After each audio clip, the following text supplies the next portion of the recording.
The live TV, सच सबसे आगे। दोस्तों, मैं आदिल खान। दोस्तों, पश्चिम बंगाल कोरोना के कहर से सिसक रहा है।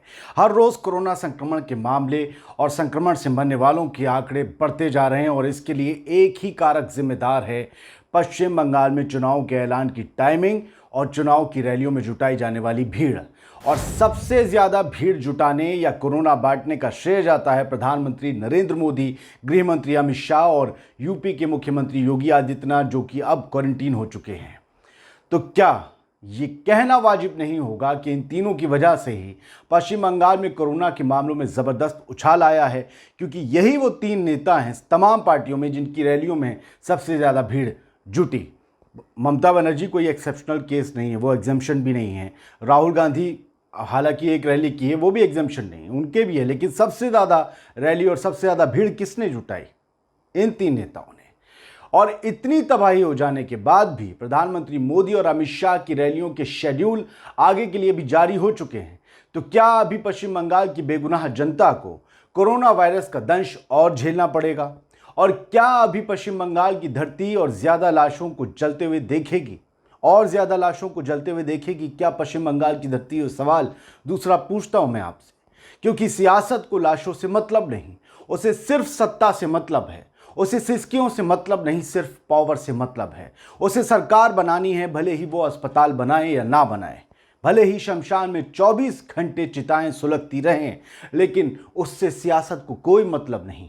तो क्या ये मान लिया जाए कि जो हम सुनते आए हैं अपने बचपन से, अपने बड़े बूढ़ों से, कि हुकूमतों के तख्तों के पायों के नीचे बेगुनाहों की लाशें होती हैं, और इस कहावत को हम सच्चा होते पश्चिम बंगाल की धरती पर देख रहे हैं इस वक्त? तो क्या मैं फिर से कहूं कि ये सियासी पार्टियां पश्चिम बंगाल और बाकी 4 राज्यों में जहां चुनाव हो रहे हैं वहां कोरोना फैलाने के लिए जिम्मेदार हैं, और इसमें सबसे बड़ी जिम्मेदारी और सबसे बड़ी गुनाहगार पार्टी है बीजेपी और उसके ये बड़े चेहरे।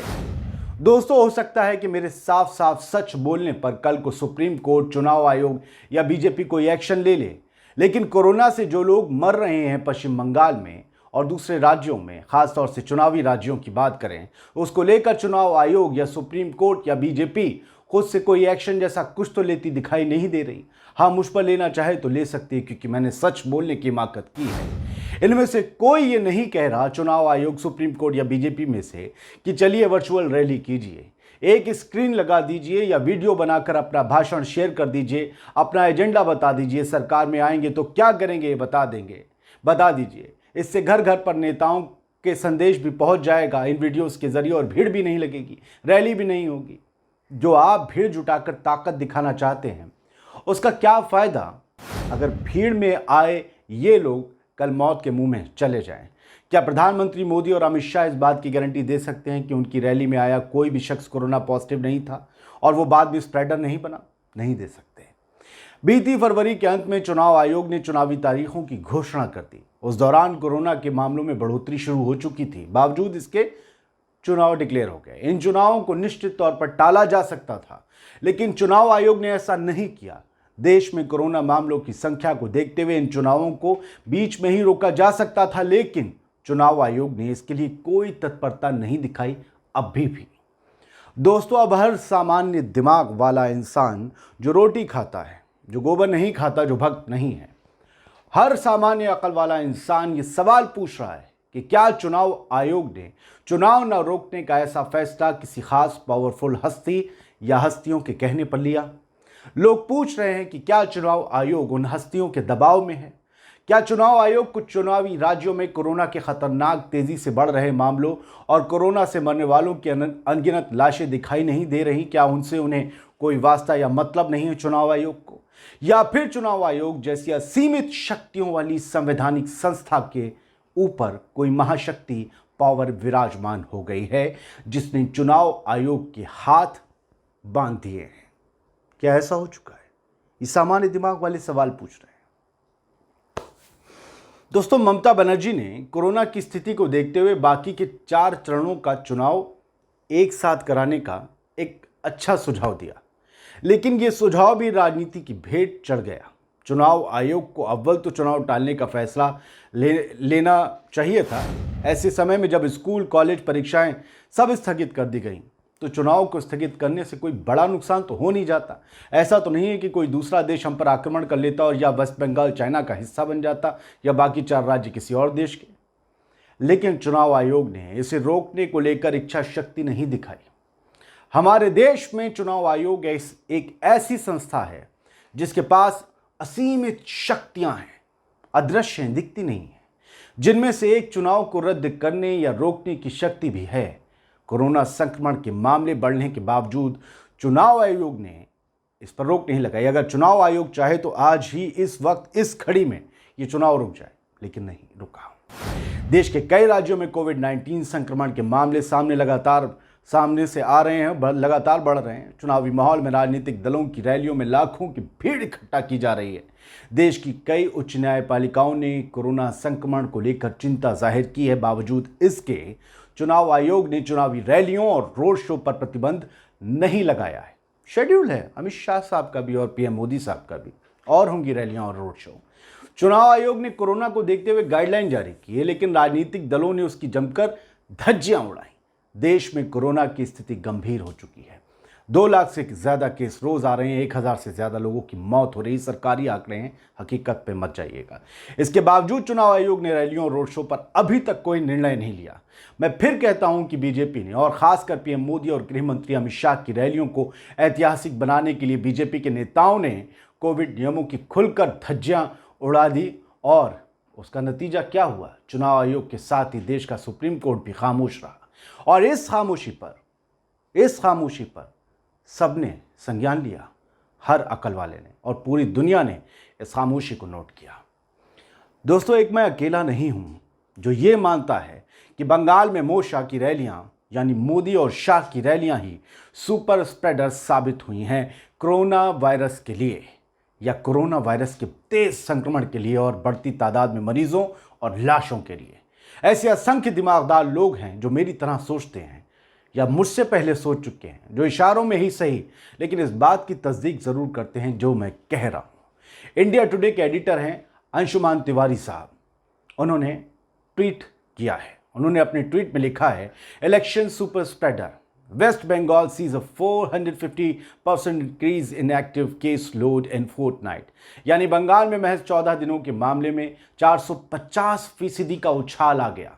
Tamil Nadu 309% increase, Kerala 111% between March 30 during peak campaign days and April 13।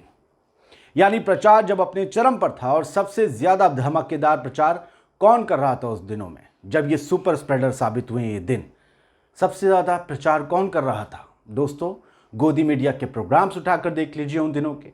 मोशा की रैलियों को मेगा महा जन सैलाब की उपाधियों से नवाजा होगा इन दलाल मीडिया लॉबी ने। ये इन लाशों के बराबर के जिम्मेदार हैं मीडिया वाले, क्योंकि इन्होंने भी इन रैलियों की भीड़ पर चुनाव आयोग या मोदी शाह की सरकार से कोई सवाल नहीं पूछा कि लोग जो आ रहे हैं क्या इनके पास इनकी RT-PCR रिपोर्ट है, क्या इस बात की गारंटी दी जा सकती है कि इस पर कोई कोरोना पॉजिटिव नहीं है, वो स्प्रेड नहीं करेगा, जबकि एक नया म्यूटेशन आ गया, एक इतना घातक वायरस के लोगों को अब जीने ही नहीं दे रहा। दोस्तों, बंगाल में कोरोना मरीजों की संख्या तेजी से फैलने लगी है, बढ़ने लगी है। कोरोना की वजह से एक उम्मीदवार की भी मौत हो गई जो इलेक्शन लड़ रहे, जबकि कई नेता कोरोना मरीजों के संपर्क में आने से संक्रमित हो गए।